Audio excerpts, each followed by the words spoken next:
Howdy my totally as always tubular gamers, we're back with you guessed it, another video. Thanks for coming back to the channel. If you're new here, maybe stick around a while. And that's because we got a fun list. Today I'm going to be talking about those 10 out of 10 PS5 games. You know, a week or two ago I talked about the 10 out of 10 Switch games that I can recommend to everybody. I'm doing the same for PS5. I'm really talking about those must-play experiences. Now, I said it for the Switch games, I'll say it again. A 10 out of 10 for me is not a perfect game. A perfect video game does not exist. I can point out flaws, issues, negatives with legit all of the games I'm about to talk about. What a 10 out of 10 means to me is that I can give it my highest recommendation. I think anybody that likes video games is going to enjoy this game. It really is the cream of the crop, the top of the mountain, whatever you want to call it. These are the very best of the best in my opinion. That's what a 10 out of 10 is to me. Maybe I'm overusing the phrase 10 out of 10, but I like how it sounds. In all of these games, I would give them a 10 out of 10, which, like I just stated, is my highest recommendation. Like, at the end of the day, I'm trying to recommend you the very best video games that you could play on your PS5. Now, when it comes to PS5s and exclusives, yeah, they don't exactly go all that well together. It doesn't take a data scientist or a mathematician to find out that there really isn't very many games that you can only play on your PS5. And so I'll just say, almost all of these games, yes, you can play them on a platform other than your PS5, but I've played the PS5 version of these games, and so that's what I'm going to be talking about. So let me know down below what PS5 games you would recommend to everybody. What are some of your 10 out of 10 games? Please like, share, comment, subscribe. We got the Patreon and the super thanks. Any support truly is greatly appreciated. Seriously, thank you so much. This intro's gone on long enough. Let's just get right into it. Now, the first game I'm going to talk about is God of War Ragnarok, one of the most prolific PS5 games. The God of War franchise really doesn't need much of an introduction. It's been going strong for nearly 20 years now, and it really doesn't show any sign of stopping. And honestly, this is probably the best of the God of War games. Like, I love God of War 3, one of my favorite games from that generation, but God of War Ragnarok, man, this is a fantastic game. This game very much is a sequel to God of War 2018 on PS4, and if you don't play that game before playing this, I really think you're going to be pretty lost, and the story's not going to be anywhere near as rewarding as if you played the previous game. I'd say 2018 really is required reading for this game, but trust me, there's so many great payoffs in this game that come over from the previous game, and it really builds on what 2018 did. With the story really being that this mythical Ragnarok is coming for Kratos and his son Atreus, and they just gotta weather the storm, and that's all I'm gonna say for the story. The storytelling, the character interactions, it's all really great stuff. The bond that Atreus has with his dad and eventually a few other characters is really great. Like, it was good in the 2018 game, but it might arguably be even better here. And one of the reasons the storytelling is as good as it is because the presentation is just fantastic. This game looks amazing, the character models are great. It's just a very good looking game. It's also incredibly cinematic. You know, it goes for that typical Sony over the shoulder cinematic experience, and I think this game absolutely nails it. The story, the characters, the writing, the world, those are definitely the strongest aspects of this game, but the gameplay is no slouch either. It's really an extension on the 2018 game's gameplay, and I thought that was decent hack and slash gameplay. Like the 2018 game, it felt nice, but there wasn't exactly a lot of weapons, depth, or combos to it. It just kind of felt nice and looked cool. Here, there's more weapons, there's a few more combos, there is more depth here. You actually do get to play as Atreus, and he has his own stuff going on, which I can appreciate. The combat, it's better. I'm not going to act like it's the deepest combat ever, but at least it does feel nice. It does get the feel and the control right, and the camera certainly is better. Outside of the combat, you can explore around. I like how much there is to explore. There's a ton of side content. The side content is actually very good in this game, and I don't think it really messes with the pacing or the flow of this game, which are also very good. It's very tight, and it's just a really great experience throughout. It is available on PS4. I'm sure the PS4 version is fine, but I played the PS5 version and very much enjoyed it. I'm sure it'll come to PC as well, where I really have no problem recommending this game. I am sure there are plenty of people that are rolling their eyes and that they love the older God of Wars more, and believe me, I love the older God of War games as well, but Ragnarok really is the real deal, at least in my opinion. I have no problem recommending it to really anybody that likes video games. So our next game might not be the most obvious, but I have Astros Playroom. Yes, the pack-in game with every PS5. And I know what you're thinking. You're probably like, really? You're including the pack-in game? Seriously? Why are you including the tech demo? That's like if you included Wii Sports on a list of best Wii games. Well, for your information, I actually would include Wii Sports because I'll always love Wii Sports. But yes, Astros Playroom, in my opinion, is one of those games I can recommend to anyone with a PS5. I mean, you've got it already. I very much think it's worth playing. So Astros Playroom, it is kind of a tech demo and it really does show off all the capabilities of the PS5 and its controller. But behind all of that, you actually have a very good, competent AAA 3D platformer that pays a ton, and I really do mean a ton of fan service to PlayStation as a whole, whether it's the older games, their legacy, or the consoles themselves. It feels like this game can have some kind of throwback for really any kind of PlayStation fan. If you've played any PlayStation before the PS5, there's something you're going to recognize here. Even if it's just the PS4, there's something you're going to recognize here. And so yeah, maybe it is just the nostalgia hitting me. I see a bunch of old PS1 games getting referenced that I haven't seen in years, the PS2 towers, the PS3 showing up, and of course some great PS4 games, but it hit me. It made me look fondly back at the older games. But again, besides all of that, what we do have is a pretty solid 3D platformer where you actually have a decent enough moveset and go through some interesting levels. I actually think the level design in Astros Playroom is pretty good. I like how there's collectibles. I like that there are several different vehicles you get into, and it actually creates a bit of variety. There's even set pieces in these levels. Sure, these levels aren't, absolutely fantastic, some of the best 3D platformer levels ever. No, they're not intricately designed, and they are kind of casual. There isn't a ton of challenge here either. But I still enjoyed them for what they are and could appreciate them. At the very least, they are very pretty. This is an incredibly good looking game. It's still one of the best looking games on the console. It's not very long either, taking around maybe like 3 hours. If you want to get everything, you got probably about 5-6 hours of gameplay here, and I think it's totally worth doing a quick run, seeing what this game has to offer. And again, it's already on your console, so this is the easiest recommendation I can give. I think it's worth trying, and who knows, you might really enjoy it. I know this isn't the last we're going to see of Astrobot, and I'm excited to see a full game in the future. Hopefully it's this good. And here we have a game you might not expect. We have Devil May Cry 5 Special Edition. Now, Devil May Cry 5 originally came out several years ago, and I thought it was a fantastic game then, but this PS5 re-release, oh, it's even better. This is easily the best way to experience this game. If you like action games, if you like hack and slash games and haven't tried Devil May Cry 5, oh boy, you are really missing out. You are missing out on, in my opinion, the best of the Devil May Cry series and arguably the greatest hack and slash game of all time. Like, I've played a ton of great hack and slash games, whether it was Bayonetta, the older Devil May Cries, maybe the earlier God of Wars, but none of them have been able to compare to Devil May Cry 5, especially when it comes to the combat. Like, I'll just get right into it. The combat in Devil May Cry 5 is nothing short of phenomenal. It is some of the best combat of any video game. I've never seen so much depth with a hack and slash. There are a few different characters you can play as, whether it's Dante, whether it's Nero, V, this new version as Virgil, and all of them play wildly different from each other. No two characters are even similar, and each one of them has as much depth as a normal hack and slash game has. And then there's 4 playable characters.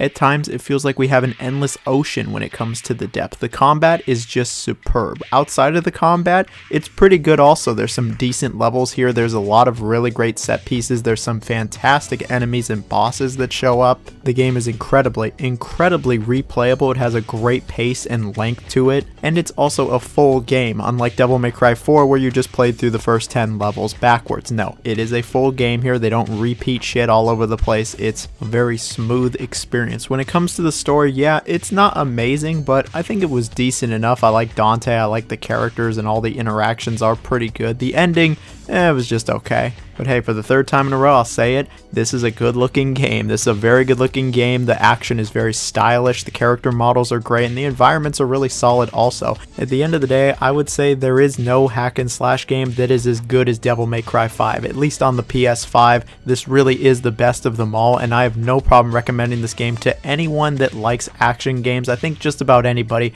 can enjoy something about this game. And so our next game is not a game I've talked enough about, and that is Ghost of Tsushima. Now, originally this game came out in 2020 on the PS4, and I thought it was fantastic. I thought it was one of the best games all year, but then they actually re-released it on PS5. They re-released it with some new content. There's the multiplayer mode, and yeah, Ghost of Tsushima, it was great in 2020. It's great now. If you're going to play the game, I very much recommend the PS5 version. This game is easily one of the best open world games to come out in the last like 10 years. I guess to be as reductive as possible, it's like, what if they made Assassin's Creed in Japan and actually really gave a shit about every single square inch of the map, every quest, everything? That's what you have. The game is about one of the Mongolian invasions of Japan, and it sees our main character Jin Sakai, a very honorable samurai trying to defend his homeland, but these Mongolians, they ain't playing like that. They're dirty, they're cheap, they're evil, and Jin has to resort to tactics he might not have normally used. and it really is about him coming to grips with using these underhanded tactics, trying to save his family and protect the land that he loves. And I actually like the story to this game. It's not the happiest by any means, and it has several depressing moments. It's not as depressing as like The Last of Us, but it's a pretty dark game in several aspects. But I really like the struggle Jin goes through. I like how just terrible the Mongolians are. They're really good villains, and the story kept me intrigued really the entire time. And when it comes to the gameplay, it is no slouch. It drops you into a very detailed, large open world with just a ton to do. Obviously, you know, the typical open world busy work is there. You can go do the main missions, there's some optional stuff,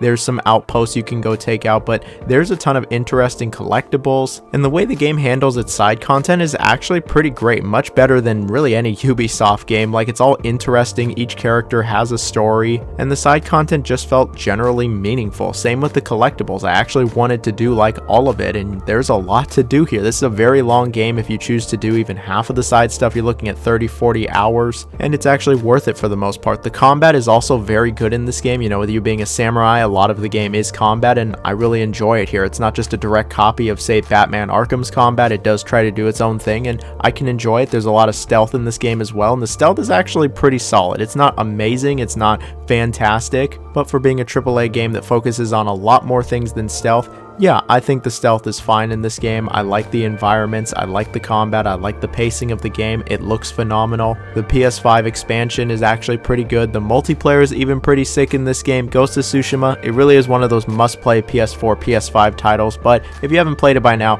really just go play the PS5 version. There's so many extras. The game looks and runs amazing. Like, I have no problem recommending it. It's one of Sucker Punch, if not Sucker Punch's best game, along with one of the Sly Coopers. And so here we have this little-known game called Elden Ring. You might have heard of it. I might have talked about it once or twice on the channel. Okay, yeah, we have Elden Ring. Look, Elden Ring is obviously available on plenty of other platforms, but I played it on PS5, and it really is one of my favorite PS5 games of all time. Actually, it's really just one of my favorite games, period. Like, I love this game to death. I don't think it really needs much of an introduction. Developed by From Software, makers of Dark Souls and Bloodborne. It really is an evolution, the next step for them, and you have one of the greatest video games ever made. The game has this massive open world. You can go really wherever you want, and there are very few games that offer as much quality content as Elden Ring does. Seriously, every single area is fantastic. The open world and level design is excellent. The game is incredibly rewarding, especially if you go off the beaten path. The combat is very good, some of the best combat you'll find in this entire genre. The game has a ton of bosses. They're all fantastic. The world is really interesting, and the lore is actually pretty great. This game's sense of exploration, though, man, it is so good. It hits so good. I've never felt more just eager to explore every single nook and cranny, and they always give you something. There's no like dead ends with nothing at them and they go, haha, you wasted your time, there's nothing here. No,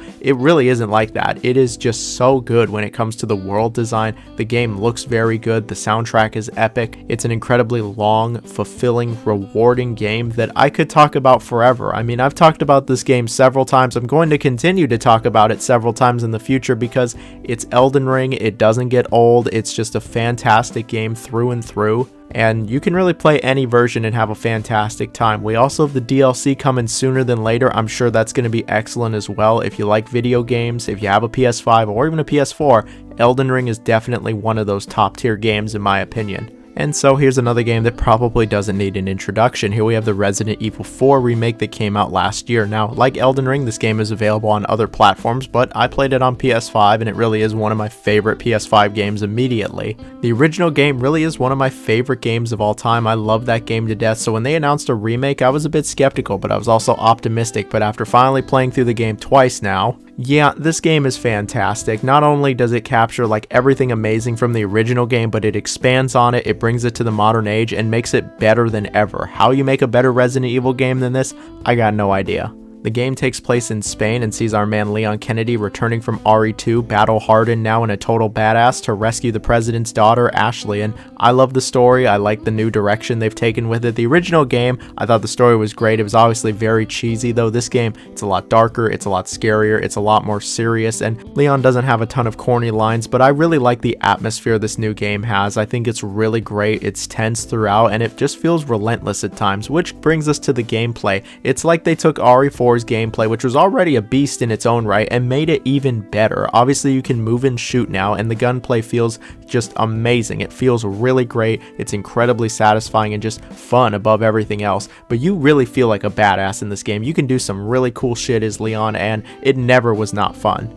It's just a really tight, great third-person shooter where you just mow everything down, and it's never not fun. The enemies will put up a challenge. There are some scares here. There is plenty of survival horror elements, whether you're organizing the box or really managing your resources. And all of this comes together to really just be one of the greatest gameplay loops I've ever had in a video game. I thought it was amazing in the OG, and it's even better here. It's just so smooth, it's tight, the controls are great, the gunplay feels nice, it's incredibly rewarding. The new mechanics like the knife mechanic are really great. The game looks and runs fantastic, not an issue there when it comes to the presentation. There still is some charm with it, with like the stranger, and on top of all of this, the game's still incredibly replayable. It isn't crazy long, it's a bit shorter than the original I felt, but it's just as replayable. You'll want to play through this game more than once because it really is that much fun. There's a ton of side content. There's also the DLC now with Ada, and that was cool in the original game, the little expansion they had. Here, it's pretty good too. They really nailed like everything from the original and then made it even better. It is one of those just unbelievably good remakes, and if you have a PlayStation console,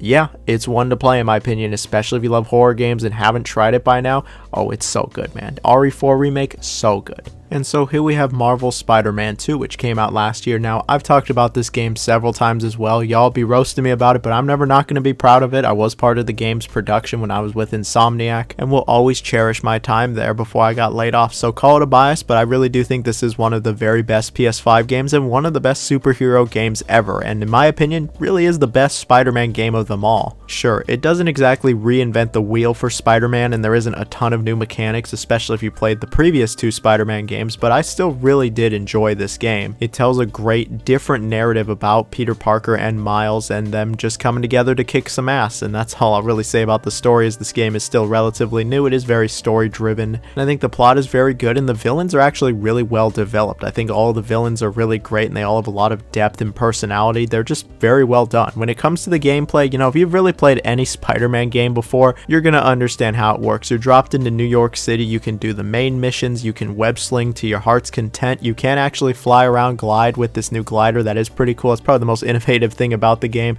There's plenty of crimes to stop, side missions, collectibles, the whole open world shebang. It's all here, and I think it's a great open world loop. Again, it's not the most innovative or original, but I think it's the most refined that this loop has ever been for really any superhero game, along with Arkham City. Web slinging just truly feels phenomenal. Like, it has never felt this good. Flying, it also feels really good. And when it comes to the combat, it's no slouch either. It's probably the best combat of any superhero game. Again, along with Arkham City, it's easily the best Spider-Man combat. There's actually a ton of different things you can do. There is some depth, there's variety. The boss fights are a real highlight of this game. The boss fights are actually really well done. I think this game has a great flow, a great pace to it. It always is keeping things interesting. It's always keeping you engaged. It keeps raising the stakes, ramping things up. And by the end of it, I was pretty satisfied. I think it is one of those must-play PS5 games. If you have a PS5, if you're remotely interested in Spider-Man, yeah, this one's kind of a no-brainer. And here we have a game you probably didn't expect me to talk about, but here we are. Here we have Tony Hawk Pro Skater 1+2. Now, this game originally, it did come out on other platforms, but it was re-released on PS5, and man, this game is fantastic. I love the Pro Skater games, especially Pro Skater 2, 3, and 4. And after the garbage that was Pro Skater 5, I thought the series was toast, done. Like, no more Tony Hawk, period. But then we got 1+2, and man, oh, this game hits so right. So this game is a remake of Tony Hawk Pro Skater 1 and 2, but then they bring in a bunch of quality of life improvements from the later Tony Hawk games. Manuals, reverts, a bunch of moves that were in later games. This really is like the best of the Tony Hawk games when it comes to control, moveset, feel, and just general trick system. Like, this game is a ton of fun. It really was a blast from the past and just reminded me how much I love this series. Like, I used to be so into this franchise. I played the shit out of the Tony Hawk games when I was like a teenager, but then there was just bad release after bad release, and then Pro Skater 5. I really thought the series was just done, but this game really showed that there still is life in the Tony Hawk Pro Skater series.